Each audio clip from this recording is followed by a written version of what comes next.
Bienvenidos a este sexto panel del Foro Global América Latina y el Caribe. Es un gusto recibirlos y un gusto tener a panelistas del nivel que hoy nos acompañan en este evento, en este tiempo de análisis, para conocer, como dice la invitación a la charla, los desafíos democráticos, gobernabilidad, descontento social, redes y libertad de expresión.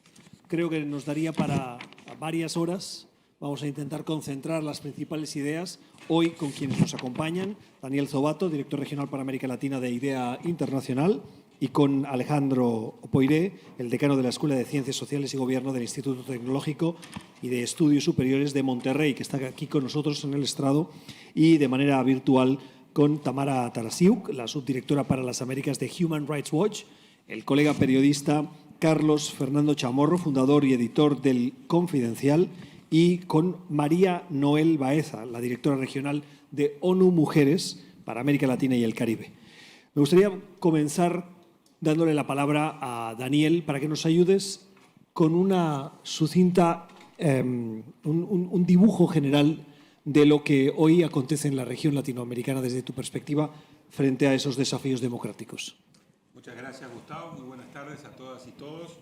Un verdadero gusto poder estar participando en este sexto panel. Pedimos disculpas por estar empezando unos minutos tarde y un saludo muy especial no solamente a quienes nos acompañan de manera presencial en este foro, sino a todas las personas que también nos están acompañando de manera virtual a través de las redes sociales.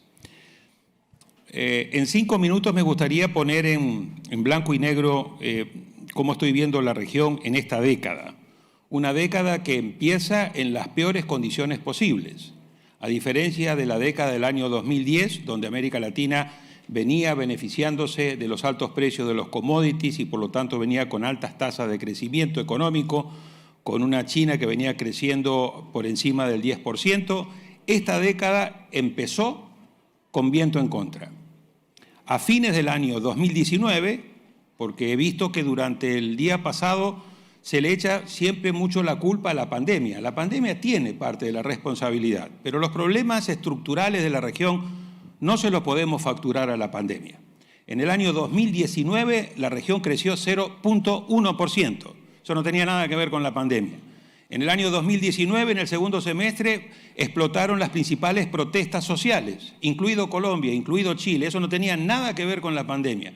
Eso respondía a los problemas estructurales que la región no ha resuelto. Sí, obviamente la pandemia ha agravado muchos de estos problemas, pero también nos ha servido de espejo para que la región se vea y vea en ese espejo cuáles son nuestros fracasos, cuáles son nuestras fragilidades, cuáles son nuestras debilidades. Y si a eso le teníamos que agregar algo, pues le agregamos la guerra, la invasión rusa a Ucrania, que vino a complejizar aún más una situación que, como describimos ayer, en el plano internacional es realmente preocupante. Es decir, estamos marchando claramente no ya a una desaceleración económica como se pensó hace unas semanas o meses atrás, sino a una verdadera recesión. Y la gran pregunta aquí es doble. ¿Qué tipo de recesión vamos a tener? Y número 2, ¿vamos hacia una estanflación o vamos a ir únicamente a una recesión? El aumento por quinta vez este año de la tasa de interés de la FED está generando obviamente una desaceleración muy importante económica en Estados Unidos. Estaba proyectado crecer 1.7% este año, va a crecer tan solo el 0.2%. Desaceleración y recesión en Europa. Y a su vez una desaceleración económica en China, que obviamente va a crecer alrededor del 5%, que comparado con las otras tasas es realmente muy importante. El problema es qué nos va a pasar a nosotros en América Latina. La proyección del Fondo Monetario Internacional, antes de todas estas malas noticias, hace unos meses, es que América Latina iba a crecer 3%. La CEPAL dijo 2.7%. Yo no soy economista, pero me parece que con esta desaceleración que estamos viendo y con este aumento significativo de las tasas de interés, quizás América Latina crezca promedio regional por debajo de ese 2.7%. Entonces ahí tenemos un primer problema central. Y como bien se señalaba ayer en el segundo panel, hay que dar respuesta doble. Hay que dar respuesta a los problemas de la coyuntura, es decir, cómo conciliar el aumento de tasa de interés para bajar la inflación sin que eso le pegue demasiado al crecimiento, pero también hay que ponerle foco a los problemas estructurales que tenemos. entre ellos el gran nivel de desigualdad y de informalidad que nos está haciendo mucho mal. Segundo problema, esta falta de crecimiento económico ha ido generando un problema central en deterioro de los indicadores de desarrollo humano. Tenemos 207 millones de personas viviendo en pobreza en la región, 32%. Tenemos 13% de ese 32% en pobreza extrema. Tenemos altos niveles de informalidad, tenemos altos niveles de desigualdad y por sobre todas las cosas tenemos un alto nivel de informalidad en el mercado laboral, que es un tema central. Con los altísimos niveles de informalidad y la precarización del trabajo, va a ser muy difícil que América Latina logre evitar otra ronda de protestas sociales. Y ahí yo creo que es muy importante tomarle el pulso a la región para poder diagnosticar adecuadamente este nivel de malestar social que estaba previo a la llegada de la pandemia, pero que claramente con estos niveles de crecimiento económico anémico, con estos niveles de deterioro en materia de desarrollo humano, muy probablemente ese malestar social no solamente va a continuar, sino que en algunos casos se va a potenciar. Tercero, tenemos que ver el tema del preocupante proceso de deterioro democrático y de retroceso democrático. Desde el año 2006 a la fecha, en estos 15 años, hemos perdido 9 democracias en la región. Si hablamos de un total de 20 países, 18 de América Latina, más Haití, más Cuba, prácticamente tenemos una región hemipléjica desde el punto de vista de la democracia. Con una sola democracia plena, Uruguay, 6, 7, 8 democracias imperfectas que van desde Argentina pasando por Brasil, pasando por Perú, Colombia, Ecuador, Panamá, República Dominicana, Costa Rica, Chile. Y después tenemos un número importante de regímenes híbridos o democracias iliberales, los 3 países del Triángulo Norte, Guatemala, Honduras y El Salvador, este último en creciente deriva autoritaria, la decisión del presidente Bukele de buscar su reelección en el 2024 en abierta violación de la Constitución, representa un paso más en dirección al autoritarismo. Tenemos también regímenes iliberales o híbridos, de acuerdo al índice de The Economist, Bolivia, Paraguay, pero también Ecuador y también México. Y después tenemos 4 países que son claramente considerados como regímenes autoritarios, que es el caso de Cuba, al cual se le ha venido a sumar en los últimos años Venezuela, Nicaragua y Haití. Acá hago una nota de pie de página. Gran parte de la comunidad internacional y de los países de América Latina se están haciendo los distraídos de lo que está pasando en Haití y le están dejando esta patata caliente a República Dominicana para que lo resuelva como mejor pueda.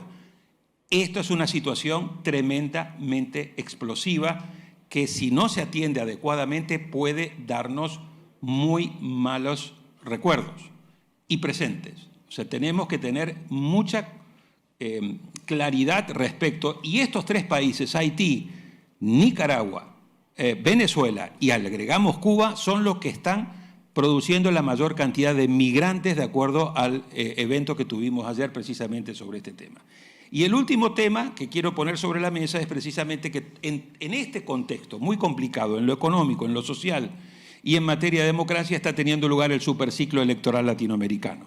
Todos los países de la región, salvo Bolivia, cuyas elecciones fueron el 2020, entre 2021 y 2024, van a tener o ya han tenido sus elecciones presidenciales, en contexto de alta desconfianza de la ciudadanía con los partidos tradicionales, alta polarización y fragmentación, mal uso de las redes sociales que terminan generando esta polarización tóxica y estos discursos de odio, y en muchos casos presidentes que llegan al gobierno en situación de minoría ante el Congreso, en contexto de alta polarización, y que obviamente esto genera un desafío muy importante en materia de gobernabilidad y de gobernanza, pero también dificulta mucho la posibilidad de lograr los consensos básicos que se necesitan para adoptar las reformas necesarias para hacer frente precisamente a esta situación tan compleja.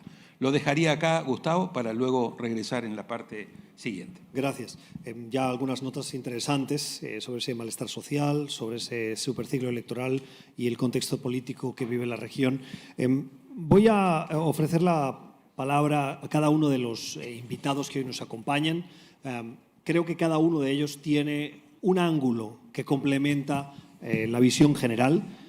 Voy a comenzar por Tamara Sarraziuk, la subdirectora para las Américas de Human Rights Watch, sobre derechos humanos. En esos desafíos democráticos, Tamara, ¿cómo se están respetando o irrespetando esos derechos humanos? Adelante, bienvenida. Muchas gracias, Gustavo. Muchas gracias también a Daniel y al foro por la invitación. Quería plantear un tema tal vez un poco más preciso en este contexto porque estamos, coincido con Daniel, ante un escenario muy problemático de desafíos enormes para la democracia, tanto en los extremos de las dictaduras como en estos casos de líderes electos democráticamente que al llegar al poder le dan la espalda a estas garantías democráticas fundamentales como la independencia judicial, la libertad de expresión, el trabajo de la sociedad civil independiente. En este panel, entiendo la idea era poder abordar los retos que enfrenta la democracia frente al malestar social que hay desde una perspectiva de derechos humanos, tomando en cuenta lo que ocurre también en la virtualidad. Y me parece clave resaltar como marco en esto dos temas muy importantes desde un punto de vista de derechos humanos y democracia. El primero es que en contextos electorales en la región vemos con enorme preocupación la desinformación que puede ser generada por redes sociales. Esto contribuye a situaciones que son problemáticas, como por ejemplo difundir discursos de odio, información falsa, incitación a la violencia. Y este contexto amedrenta y puede afectar la posibilidad de votar efectivamente con libertad en los comicios. Y el segundo tema que me parece como marco importante resaltar es que podemos discutir sobre cómo balancear diferentes derechos. En este contexto, por ejemplo, el derecho a la privacidad con el derecho a la libertad de expresión, pero siempre existen, hay que tener en cuenta que existen estándares mucho más altos de tolerancia al escrutinio público cuando estamos hablando de autoridades, funcionarios públicos. Un presidente, un candidato, una autoridad que se expone voluntariamente al escrutinio, según los estándares internacionales, tiene que ser mucho más tolerante a la crítica pública y no menos. Lamentablemente, los caudillos autoritarios que gobiernan en nuestra región no parecen verlo así. Y me gustaría plantear dos situaciones de país que han estado en el radar en este foro, que creo que ejemplifican un poco esta situación y los desafíos que enfrentamos en este tema más particular. El primero es Brasil. Hubo una conversación específica sobre Brasil, así que no me voy a detener en los detalles, pero sabemos que hay elecciones el 2 de octubre, que es muy posible que exista una segunda vuelta. Estas elecciones son una prueba fundamental para la democracia del Estado de Derecho en Brasil. Desde que asumió el poder en el 2019, el presidente Bolsonaro, que busca la reelección, ha usado una mezcla de insultos y amenazas para intentar intimidar a la prensa independiente y a la Corte Suprema de Brasil y también al sistema electoral, y ha usado específicamente las redes sociales para denunciar que hubo fraude sin ninguna evidencia, ninguna prueba, para deslegitimar al tribunal que está a cargo de monitorear el proceso electoral, para amenazar que va a tomar medidas inconstitucionales, que no va a realizar las elecciones. De hecho, en julio invitó el presidente a decenas de embajadores al Palacio Presidencial en Brasilia para cuestionar específicamente el sistema electoral, presentando otra vez denuncias totalmente infundadas de fraude. YouTube después removió ese video de esa reunión porque contenía información falsa. De hecho, en esa reunión Bolsonaro sugirió que había hackers que podían transferir los votos de un candidato a otro. Yo creo que es importante resaltar en este contexto que el sistema electoral brasileño es robusto, es confiable, no hay casos probados de fraude desde que se adoptó este sistema a nivel nacional en el año 2000, y de hecho el propio Bolsonaro fue electo 5 veces como congresista y fue electo como presidente con este mismo sistema. Pero este es un periodo electoral extremadamente polarizado. La mayoría de los brasileños, como el 67% según una encuesta, Tamara, parecen tener miedo a la violencia por opiniones políticas. Tamara, de hecho, un minuto para concluir esta primera ronda, por favor. Un minuto, digo, para concluir, por favor. Sí, claro. Para concluir, simplemente quisiera decir que hubo denuncias de personas que apoyaban a Lula, que fueron asesinadas aparentemente por sus posiciones políticas, Y todo esto ocurre en un contexto en el cual ha aumentado la cantidad de armas que circulan en el país, dadas las políticas laxas de Bolsonaro para acceder a armas de fuego en Brasil. Entonces cierro con lo siguiente. Es importante que en este contexto la comunidad internacional preste atención a la situación de derechos humanos en Brasil, que va más allá de este tema puntual, pero además que respalden a las instituciones democráticas que son pilares que están siendo amenazados por el presidente Bolsonaro. Una medida fundamental en este sentido es apoyar el derecho al voto, que puede ejercerse libremente, que no se menoscabe la confianza en la integridad del sistema electoral a través de denuncias infundadas. Los debates políticos se tienen que dar sin miedo a violencia o retaliación para que los brasileños puedan elegir pacíficamente a sus representantes. Y las redes sociales juegan un papel fundamental en todo esto, tanto para evitar la desinformación, como también como vehículo para respaldar a las instituciones democráticas y para reconocer, en el caso de Brasil, ágilmente los resultados electorales. Tengo algunas ideas sobre El Salvador, que es otro de los temas que mencionaba Daniel en su introducción, pero dadas las restricciones de tiempo lo podemos dejar para el periodo de preguntas y respuestas. Fantástico. Gracias, Tamara. Muy interesante esas referencias que también hemos escuchado de Daniel y que luego me gustará también que Alejandro nos ayude con el tema de la desinformación, redes sociales, que me parece fundamental. Nuestro siguiente panelista, Carlos Fernando Chamorro, colega de profesión, me parece que tiene una visión muy interesante. Fundamentalmente, me atrevería a decir, Carlos, en dos pilares.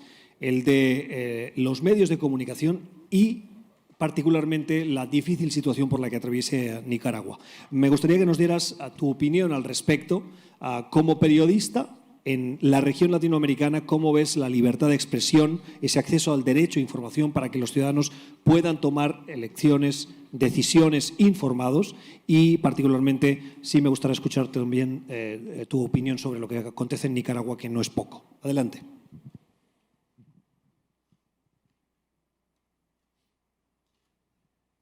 Perdón. Gracias, Gustavo. Gracias, Daniel, y a todos los colegas en este panel.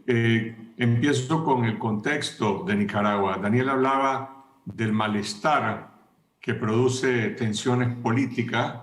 Nicaragua era una dictadura institucional que enfrentó un estallido social, un estallido político en 2018, y a diferencia de Chile, que lo canalizó institucionalmente hacia un plebiscito y hacia una reforma constitucional, o de Colombia o incluso de Panamá y de otros países que han enfrentado situaciones semejantes, la respuesta en Nicaragua fue la represión, la masacre, los presos políticos y después el Estado policial. Es decir, un régimen autoritario que no estaba diseñado para gobernar con oposición política, reaccionó de esa forma hasta finalmente eliminar la competencia política en la última oportunidad de salida que se presentó el año pasado en las elecciones de noviembre, cuando Ortega encarceló a toda la oposición que sigue presa y está condenada hoy en Nicaragua.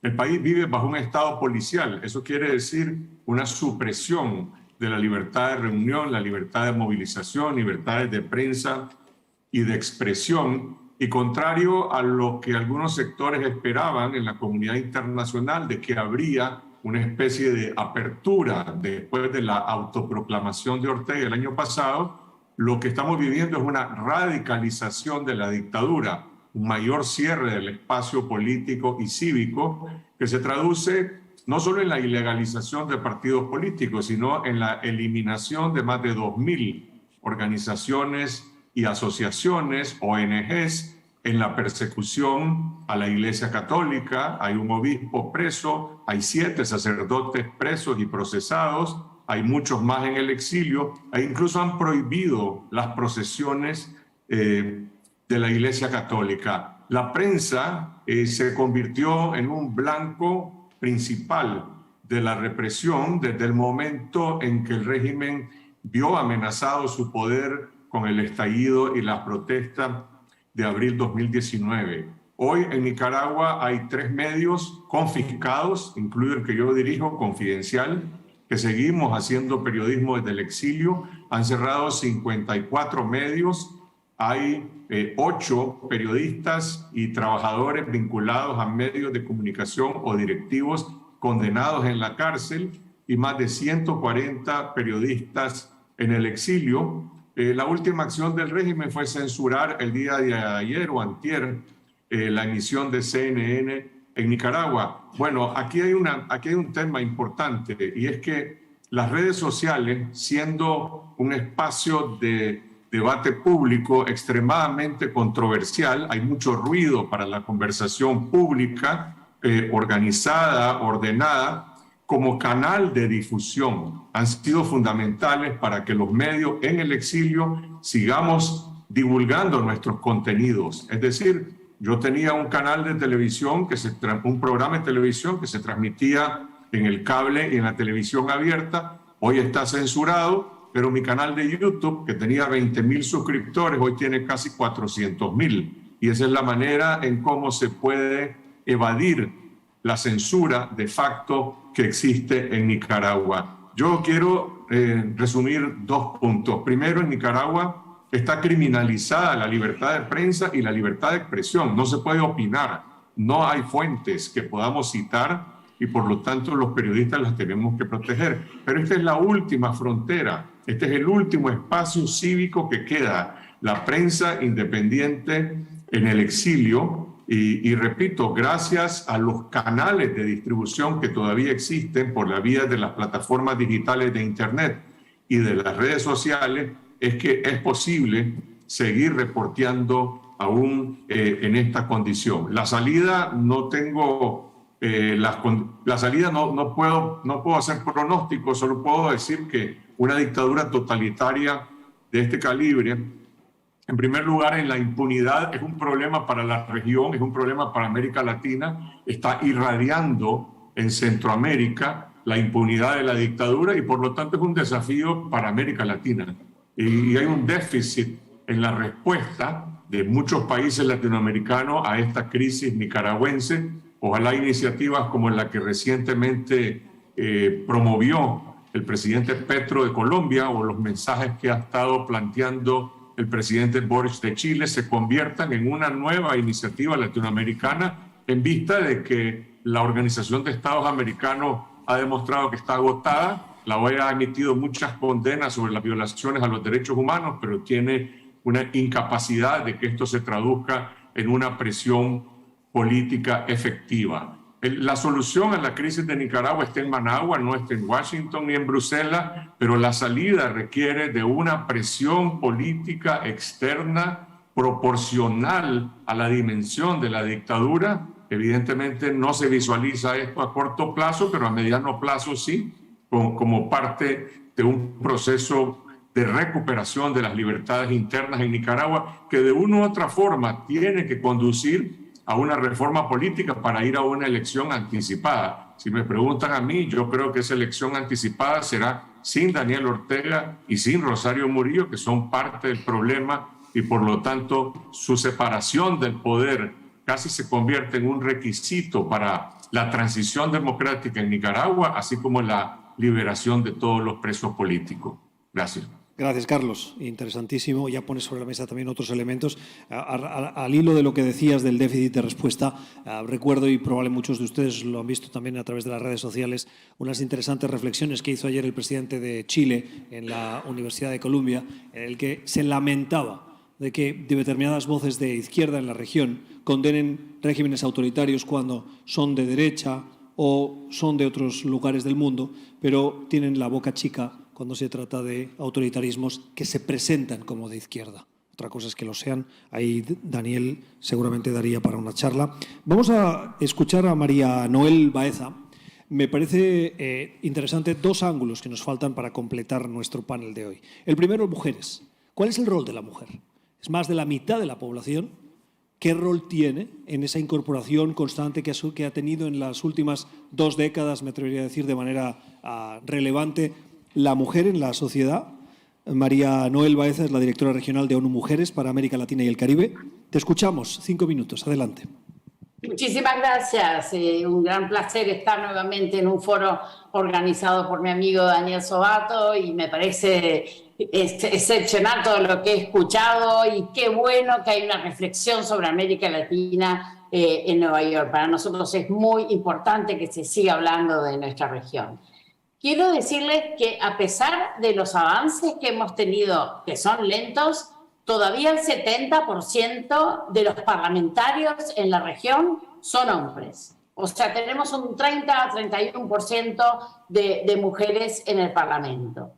Por eso estamos, después de 25 años donde se empezaron a establecer las leyes de cuotas, estamos ahora yendo a la paridad. ¿Y por qué la paridad? Y déjenme decirles que no es posible que la mitad de la población no esté representada en nuestros parlamentos. Y bueno, en este momento tenemos solo una presidenta mujer en Honduras, mientras que la mayoría de los ministros de la región también son hombres. Entonces el poder radica en los hombres todavía, y eso es lo que nos dice nuestro secretario general, que el tema de igualdad de género es un tema de poder y por eso hay que hablarlo en estos contextos. También es importante, hace pocos días celebramos el Día Internacional de la Democracia, y la democracia está perdiendo terreno, está achicando el espacio de la sociedad civil, que es el espacio donde las mujeres se manifiestan mucho más y donde las mujeres han crecido su participación en el 30% en estos últimos años. Pero no se refleja eso en los parlamentos todavía. La desconfianza, la desinformación, la polarización sigue siendo lamentablemente uno de los temas que está rigiendo nuestra región, como ustedes bien lo señalaban. Ahora, el contexto actual, marcado por las crisis multidimensionales que nos decía Daniel, profundizadas obviamente por la pandemia, expone y hace manifiesto un largo problema anclado en las estructuras sociales, políticas y económicas de la región. Somos la región más desigual del mundo y dentro de esa desigualdad se exacerba a las mujeres, y mujeres que no somos todas iguales, mujeres que son indígenas, afrodescendientes, discapacitadas, etc. Y esa es la inclusión que no está, la inclusión que no se da.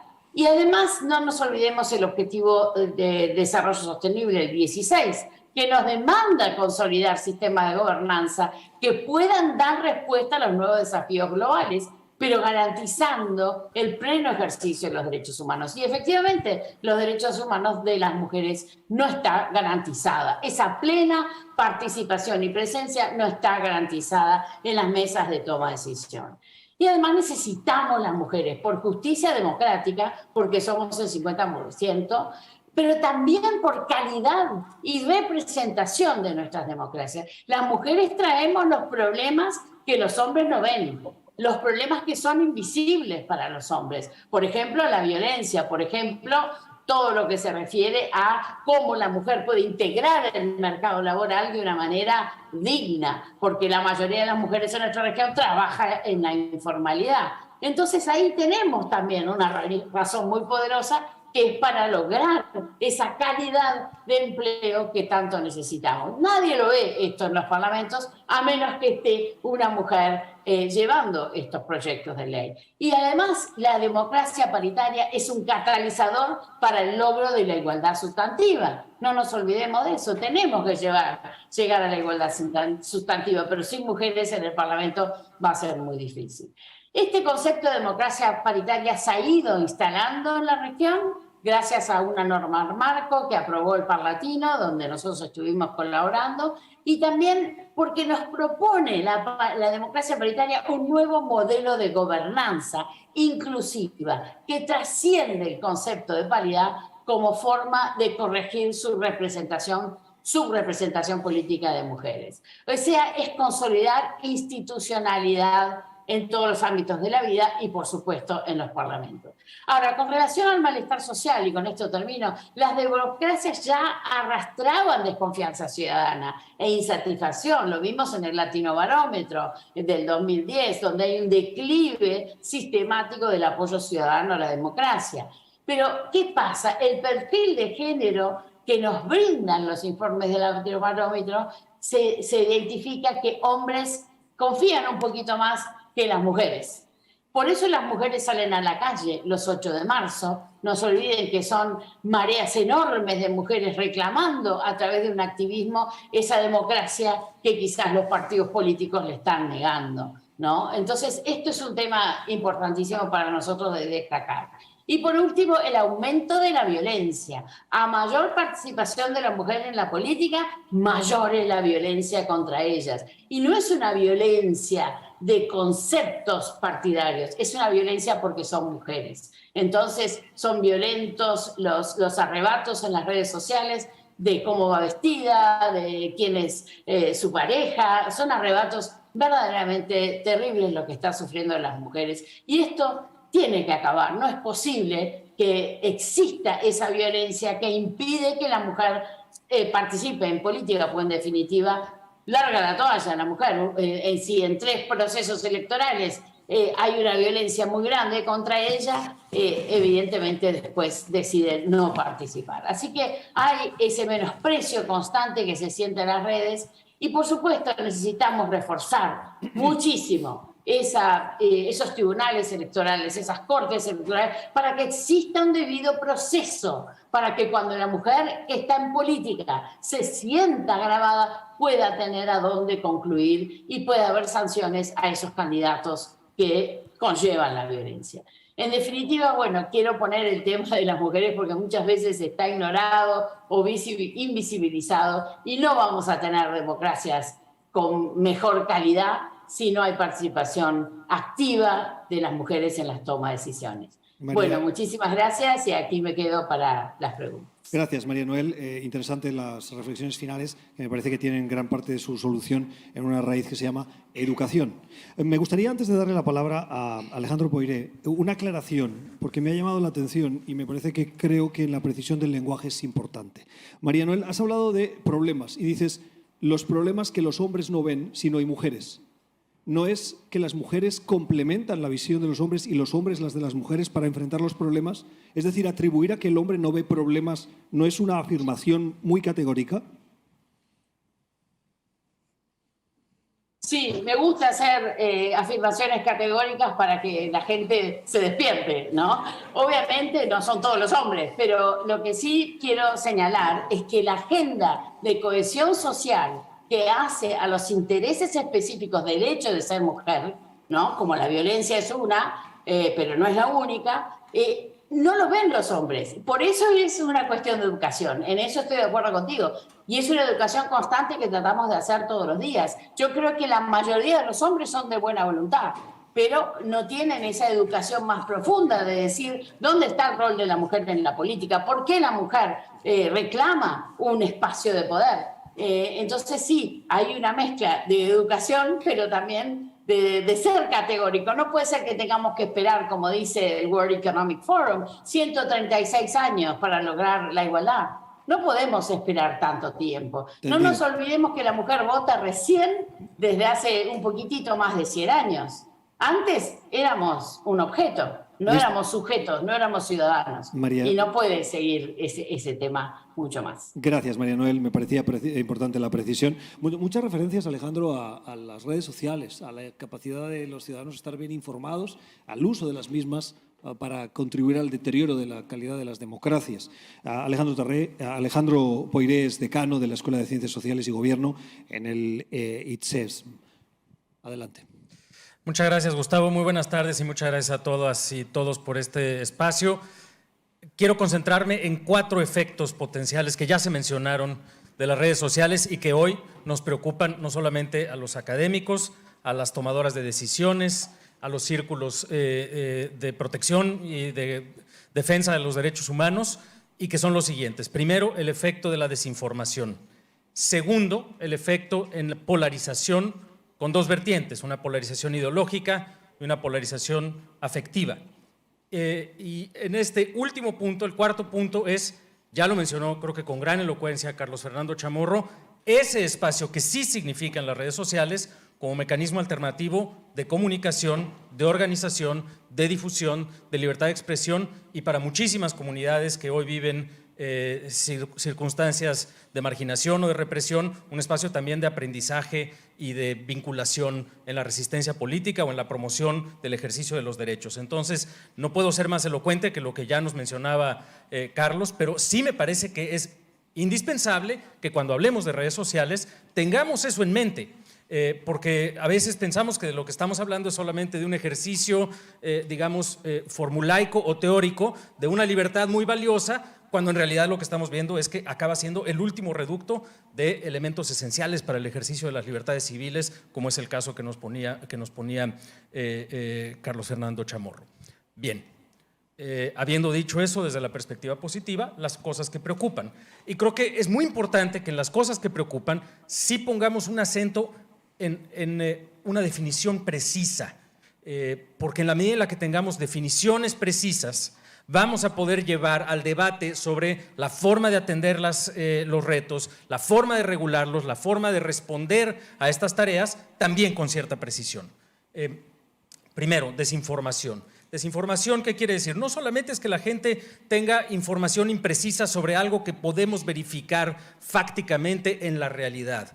El fenómeno que particularmente preocupa en el ámbito de las redes sociales es el ejercicio sistemático de lo que podríamos llamar un engaño profesional, es decir, liderazgos que activamente están tratando de difundir información que, además de ser imprecisa, no estamos hablando de propaganda, porque la propaganda es algo casi inherente a la propia libertad de expresión, es dar un punto de vista favorable a una cierta persona o a un cierto actor en contra de otros puntos de vista. No, aquí de lo que se trata es de decir mentiras, y que esas mentiras puedan ser comprobables en la realidad por un lado, y que haya un ejercicio sistemático de buscar que las personas vivan y vayan por la vida ejerciendo sus decisiones y tomando sus decisiones con base en información falsa. El ejemplo clásico, probablemente el más estudiado, se refiere, por ejemplo, a la nacionalidad del presidente Barack Obama, a dónde nació, etcétera, a su religión, etcétera. Bien,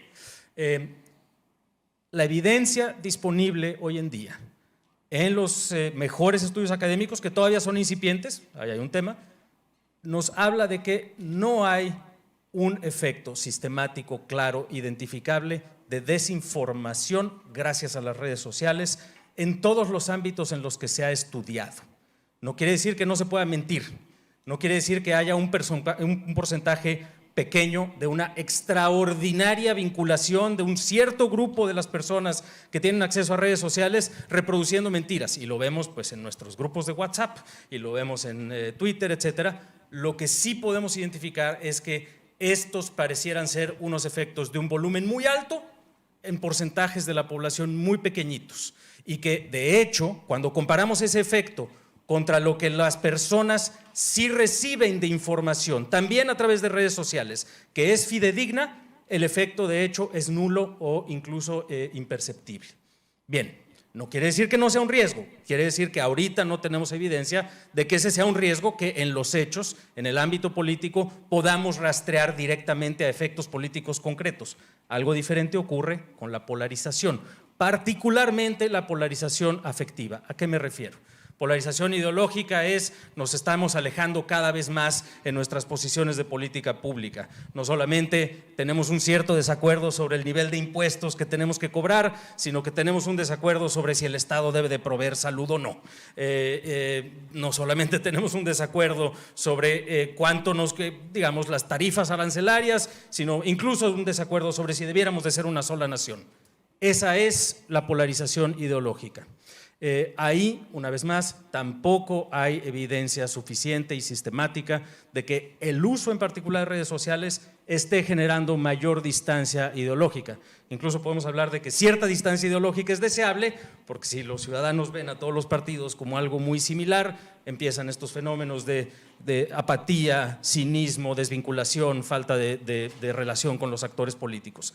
Donde sí hay un problema, y Daniel lo mencionó y otras de las panelistas también lo mencionaron, es en el efecto del discurso amigo-enemigo, que en algunos círculos de redes sociales sí se reproduce de manera sistemática, y es lo que conocemos como la polarización afectiva, es decir, una desconfianza del otro, una creciente vinculación con distintos actores políticos o incluso otras personas de otros grupos, como alguien que no solamente tiene una opinión diferente a la mía, sino como alguien que en principio es peligroso, es desconfiable, es dañino incluso para nosotros. A mí me gustaría pararte un momento aquí, porque los problemas de división de opiniones, de si hay que hacer o no una carretera, de si somos una o no nación, no son nuevos, son inherentes a la constitución de los Estados-nación o incluso a la humanidad.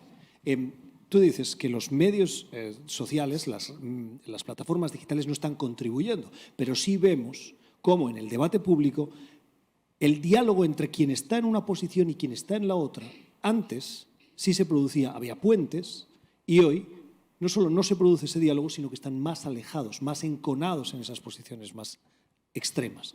Eso sí contribuye a lo que contenía Daniel de una sociedad más estresada, por decirlo así, que acaba votando alejada de partidos tradicionales que abren puertas a populistas o a iniciativas que muy bien no se sabe cómo van a funcionar. Y eso afecta a las democracias. Pero la distinción es importante, Gustavo, porque no preocupa tanto la distancia. Lo que preocupa es que yo te veo muy alejado, pero te veo como peligroso. Es decir, si tú en lugar de poner una carretera, lo que quieres poner es un tren o lo que quieres es gastar en una pensión, eso puede ser que esté aumentando la distancia, pero no importa si lo que tú estás proponiendo es algo parecido a lo que quiero hacer yo ya te veo como enemigo.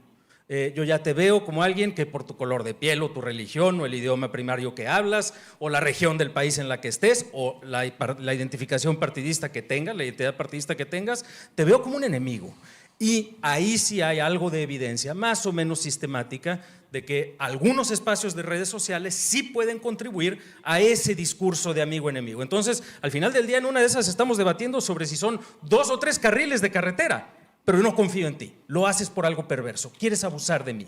Y en esa medida es cuando los discursos de odio, que a veces están de hecho vinculados a grupos en particular, como pueden ser mujeres, como pueden ser comunidades originarias, etcétera, pueden activar fenómenos de violencia que particularmente preocupan. Me gustaría que, Daniel, añadieses algo en este sentido, que es tu área de expertise, brevemente. No, lo que yo estoy viendo es un tema de polarización tóxica, que es lo que refiere Exacto. precisamente, porque la polarización per se no es mala. Es decir, hay un nivel de polarización que me parece que es sana dentro de un juego democrático.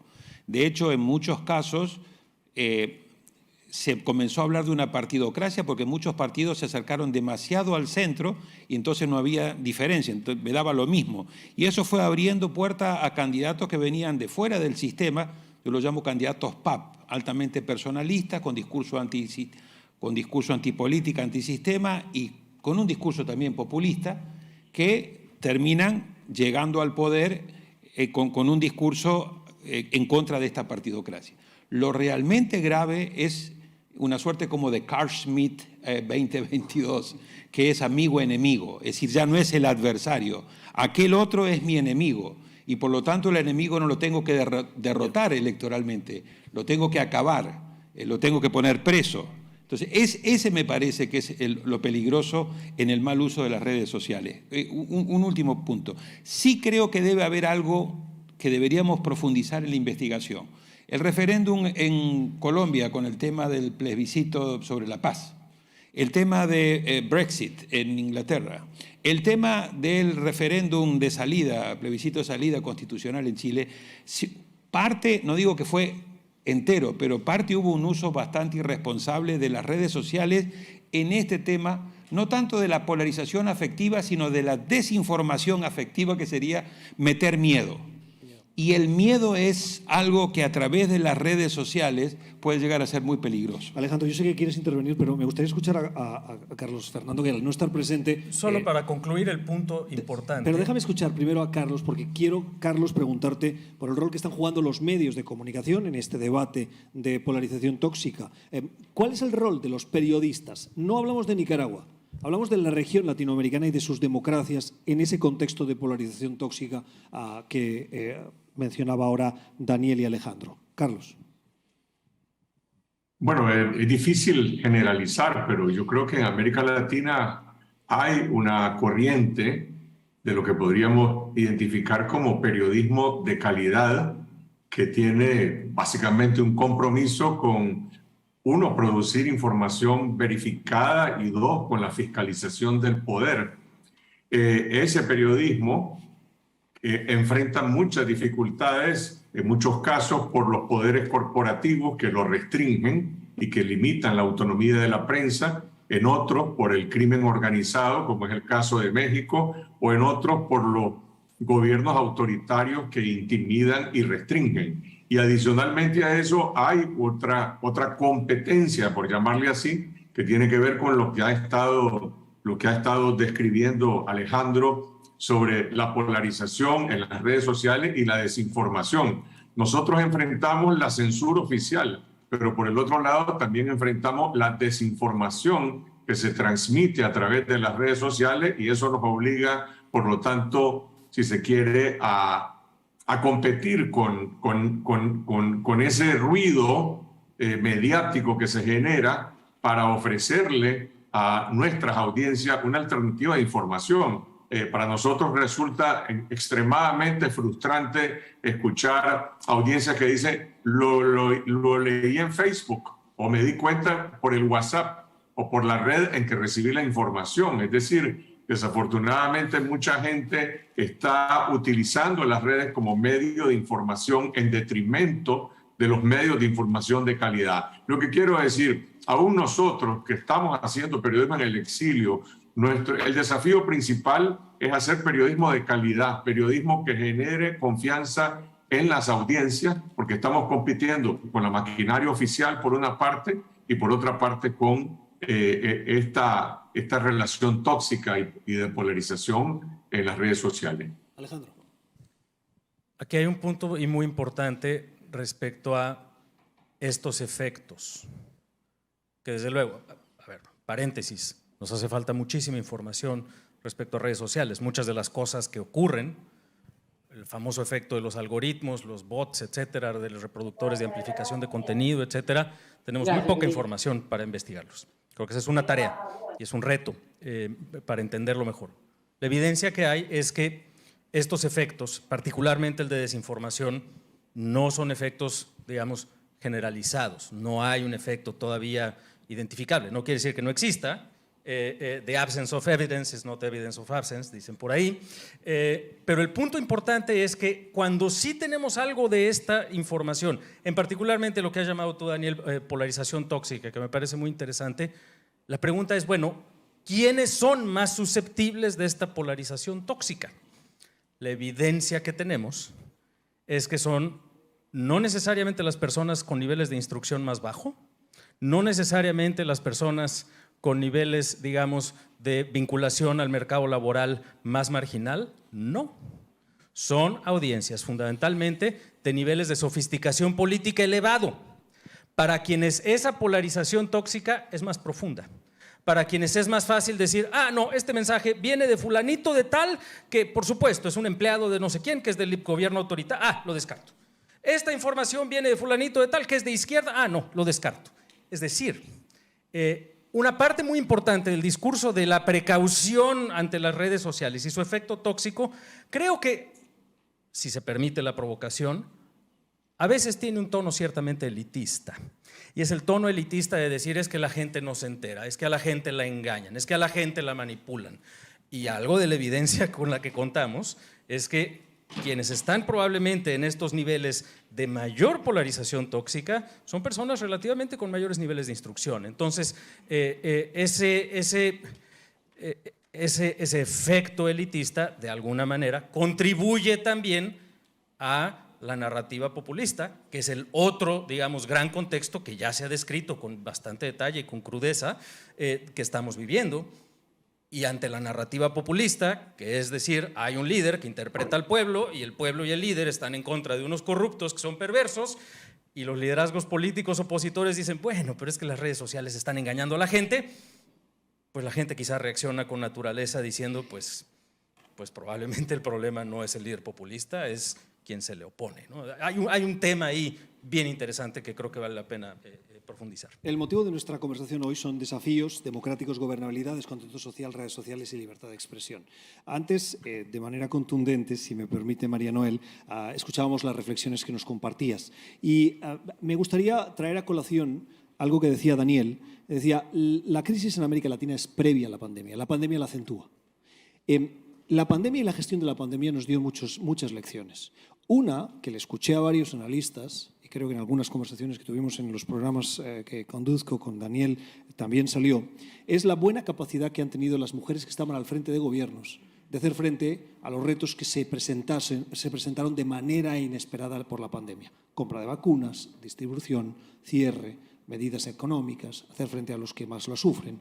Y ahí me gustaría escuchar a María Noel Baeza, pero no desde el punto de vista de la mujer lo va a hacer bien porque ve los problemas, con todo mi respeto, sino sobre todo desde el punto de vista de cuánto una mujer al frente de gobierno contribuye a esto que nos proponía el Foro Global de gobernabilidad, desafío democrático y credibilidad de los gobiernos. María Noel.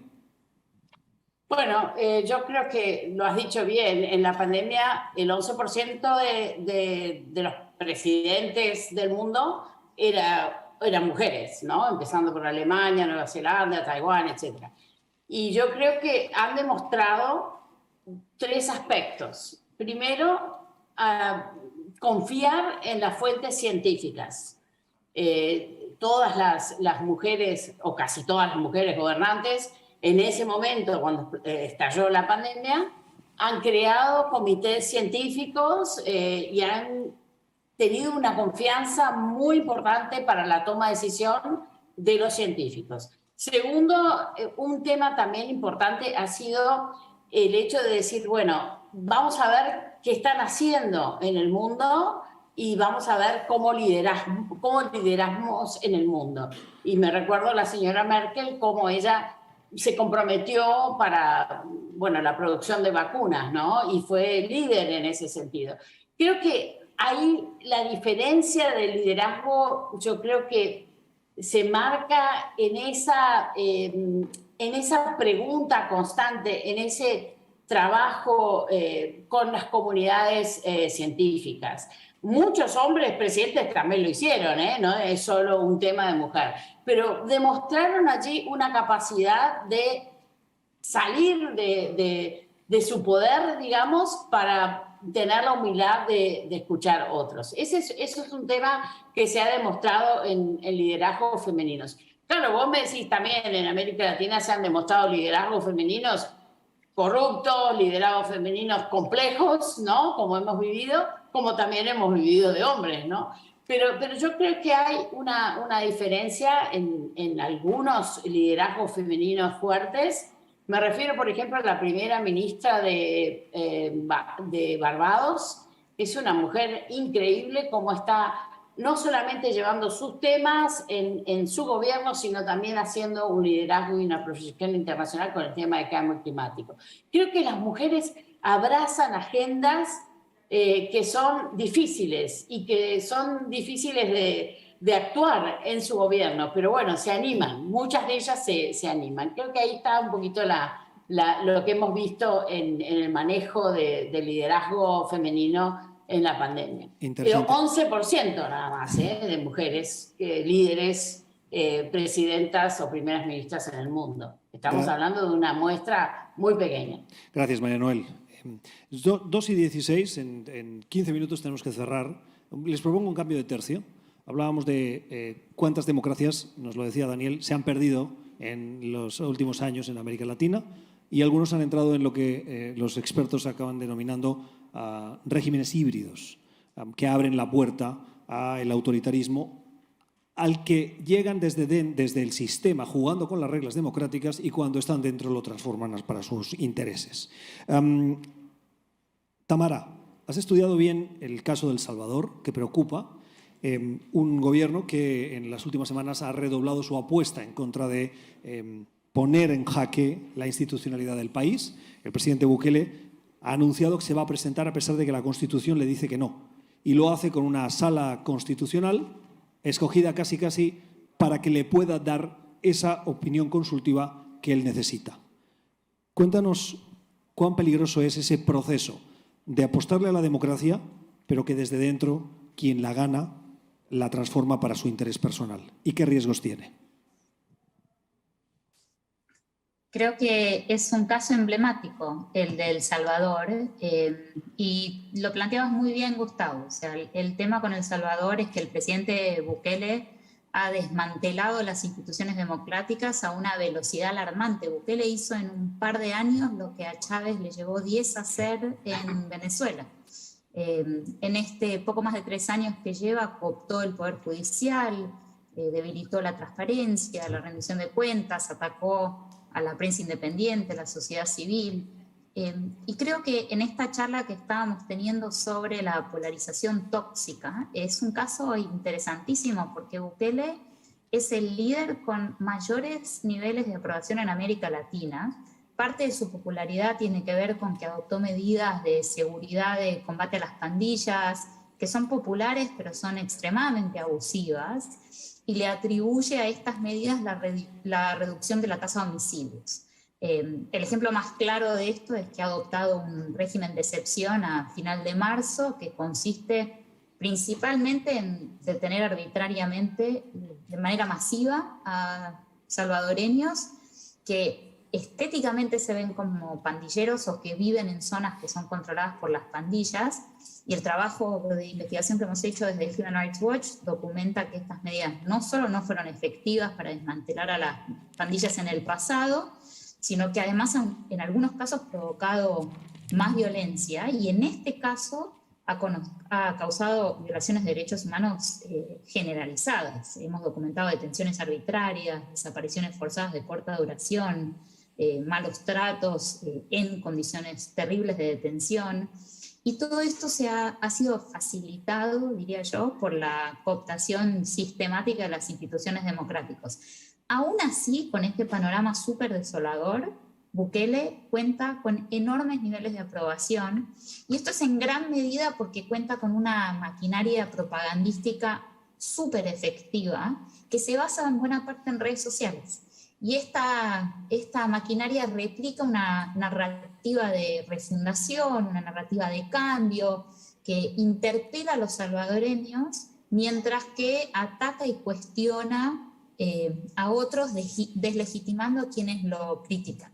Bukele es un presidente que gobierna por Twitter y lo hace con mucha efectividad, y esto creo que, digamos, en este contexto, en esta discusión, es importante plantearnos que estamos ante un desafío enorme quienes estamos preocupados por la democracia y el Estado de Derecho, porque ¿cómo logramos cambiar la narrativa en El Salvador sobre los abusos que están ocurriendo en el marco de este régimen de excepción hoy, y sobre el estado del desmantelamiento del Estado de Derecho en general, cuando estos aparatos de propaganda gubernamental controlan buena parte del discurso público, diseminan información que es tendenciosa, restringen el acceso a la información pública? Y polarizan. Creo que acá nuevamente la comunidad internacional Tamara, tiene un rol clave para jugar. Y aquí, permíteme... tiene que hacerlo enviando un mensaje claro que digamos, los gobiernos democráticos de la región no pueden ser aliados de aquellos que no respeten la independencia judicial, la libertad de prensa, la libertad de expresión ampliamente, o el trabajo de la sociedad civil.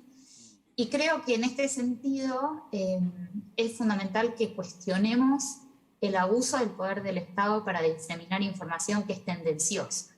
Porque esto, por un lado, es una clara violación del derecho a acceder a información pública, que es parte del derecho a la libertad de expresión, pero además es una manera de hacer frente a este caldo de cultivo de violencia y de polarización tóxica que se está gestando cuando se escucha una sola voz, y esa es la voz de quien hoy tiene un poder sin ningún tipo de control, como es en el caso ejemplificativo de El Salvador. Sin duda. Quiero compartir aquí brevemente. Yo en el programa que hago toco temas de todo el mundo, particularmente de América Latina.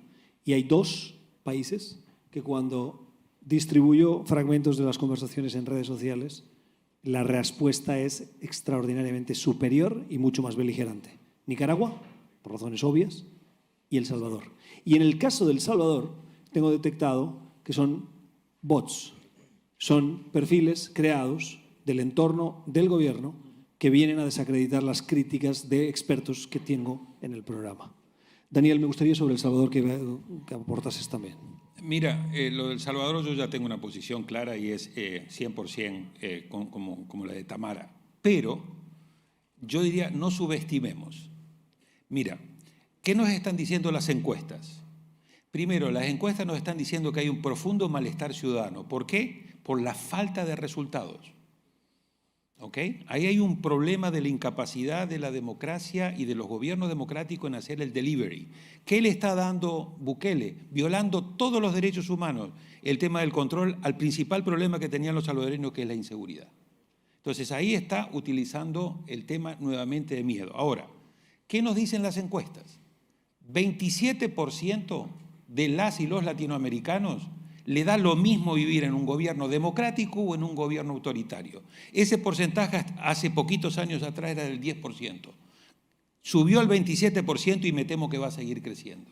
Segundo dato, 51%, dato del Latinobarómetro último, dice que no le importaría vivir en un gobierno no democrático si éste le da resultados. De nuevo, el tema de resultados. Estamos hablando del 51%.